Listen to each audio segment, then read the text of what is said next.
ते आपल्याला पहिल्यांदा लिहायचे आहेत सगळे क्लासेस. क्लासेस कंटिन्युअस आहेत. आता बोलू नका.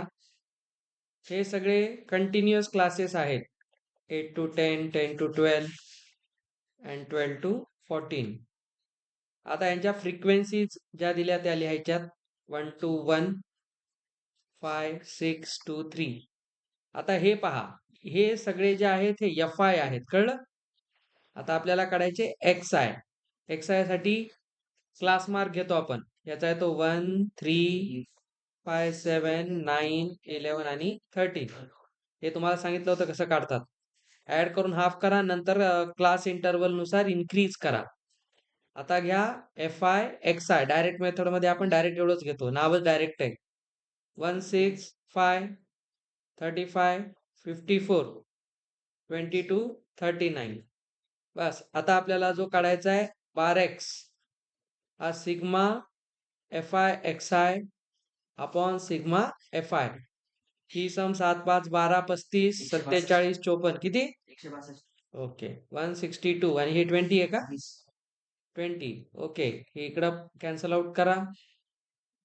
8.1. ठीक आहे. चलो आगे. चला काय काय केलं एकदा समजून घ्या. हे क्लासेस, हे दिलेल्या फ्रिक्वेन्सीज. XI म्हणजे यांचा क्लास मार्क घ्या. या प्रत्येकाचा मिडल नंबर. कोण्याही एका नंबरला ॲज यू मीन माना. शक्यतो मिडल नंबरला मानायचा. आपण ह्याला मानलेलं आहे. आता आपण पहिल्यांदा काढतो डेव्हिएशन. XI minus A.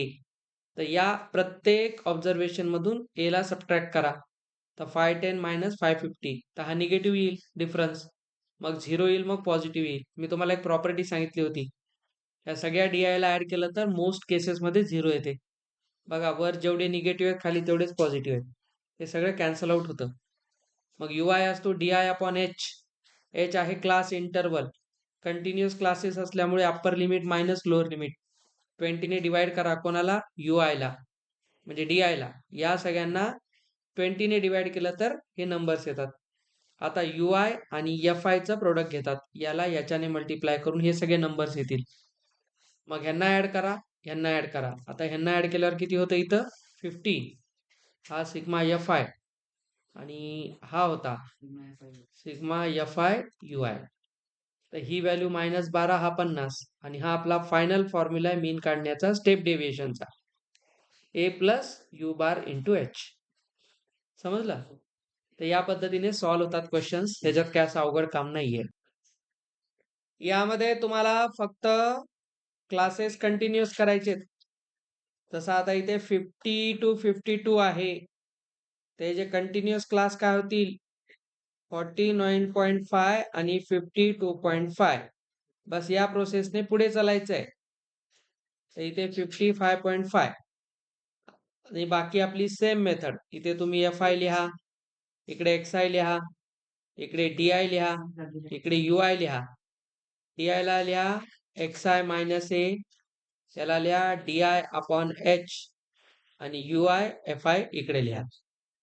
आणि फायनली एक काढायचा U बार, तो या फॉर्म्युल्याने लिहा. आणि फायनली X बार काढा, A plus U bar into H. Bus same method आहे. तुमचा आन्सर यायला पाहिजे 57.19. हे फायनल आन्सर यायला पाहिजे. ह्याच्यात आता काही तुम्हाला फार अवघड अशा गोष्टी नाहीयेत. लक्षात ठेवा.